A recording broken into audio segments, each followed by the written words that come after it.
શ્રી શિક્ષણ મંત્રી શ્રી અને શિક્ષણ સચિવને પત્ર દ્વારા ગંભીર બાબતમાં ધ્યાન દોર્યું છે। આવતીકાલથી 3 દિવસનો સમગ્ર ગુજરાતમાં શાળા પ્રવેશોત્સવનો કાર્યક્રમ ચાલુ થાય છે, ત્યારે આ શિક્ષણ વિભાગ દર વર્ષની જેમ સારી શાળાઓ સિલેક્ટ કરીને ત્યાં ચૂંટાયેલા પદાધિકારીઓ અને અધિકારીઓને મૂકીને જે વરવી વાસ્તવિકતાઓ છે એને આ કાર્યક્રમોના આડમાં ઢાંકવાના કામો કરી રહી છે એવું અમને લાગી રહ્યું છે। આજે ગુજરાત મોડલની સમગ્ર દેશમાં ચર્ચા થતી હોય ત્યારે આપણે એ વાસ્તવિકતા પણ સ્વીકારવી પડશે કે આજે ગુજરાતમાં 1657 શાળા એવી છે જ્યાં માત્ર એક શિક્ષકથી એ શાળાઓ ચાલે છે। એમાં 1363 શાળા તો માત્ર આદિવાસી ગ્રામ્ય વિસ્તારોમાં છે કે જ્યાં એક શિક્ષકથી એ શાળાઓ ચાલે છે। તો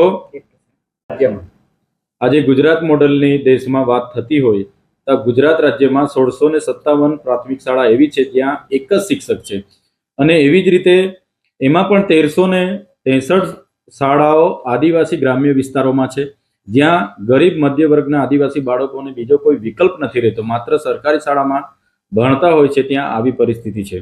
ત્યારે આપણે સ્વીકારવાનું રહ્યું, અને સાથે સાથે જે ઓરડાઓની ઘટ છે, આજે 2500થી વધારે શાળાઓ જર્જરિત છે, બાળકો ભયના ઓથારે ભણી રહ્યા છે। એમાં પણ 1000થી વધારે શાળાઓ ગામોમાં એવું છે કે ત્યાં ભણવા માટેના વર્ગખંડો નથી, ત્યારે ત્યાંના બાળકોને ક્યાં તો ખુલ્લી જગ્યામાં, ક્યાં તો કોઈ ઝાડ નીચે, કોઈ ભાડાના ઘરમાં ભણાવવામાં આવે છે, અને વરસાદ જેવી પરિસ્થિતિમાં રજાઓ આપી દેવામાં આવે છે। ત્યારે આવી ગંભીર પરિસ્થિતિમાં એક શિક્ષક 1 થી 5 ધોરણને કઈ રીતના ભણાવી શકે, અને જ્યારે એનું વહીવટીનું કાર્ય હોય, કોઈ તાલુકા જિલ્લા કક્ષાના કાર્યક્રમો હોય કે મિટિંગ હોય, ત્યારે આ બાળકો કોના ભરોસે મૂકીને જઈ શકે? ત્યારે હજારો કરોડના સ્માર્ટ ક્લાસરૂમો બનાવવામાં આવ્યા, સરકાર એમના 4335 સ્માર્ટ ક્લાસરૂમોની વાતો કરે છે, પણ આ વિસ્તારોમાં નથી નેટવર્ક કે નથી વીજળી, તો આ ક્લાસરૂમોની શું દશા છે એ પણ સરકારે જોવું રહ્યું। સાથે સાથે આ વર્ષે શિક્ષણનું બજેટ 45,000 કરોડથી પણ વધારે છે।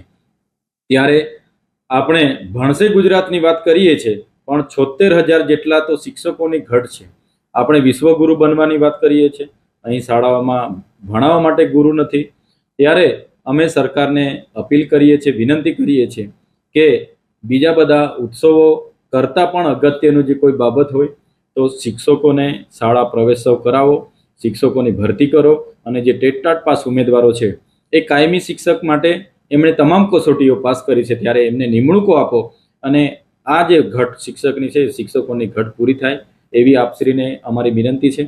સાથે સાથે આવનાર દિવસોમાં આ ભૌતિક સુવિધાઓ, આ શાળાના ઓરડાઓ હોય કે શાળામાં શિક્ષકોની વ્યવસ્થા હોય, એ નહીં થશે તો મજબૂરન અમારે સરકાર સામે સરકારના કાર્યક્રમોનો બહિષ્કાર કરવો પડશે। એટલા માટે જ અમે કહીએ છીએ કે સરકાર આમાં ગંભીરતાથી લે અને પૂરતા શિક્ષકોની ભરતી કરે, ઓરડાઓ બનાવી આપે, અને આ વિસ્તારમાં ભૌતિક સુવિધાઓ પૂરી પાડે, એ જ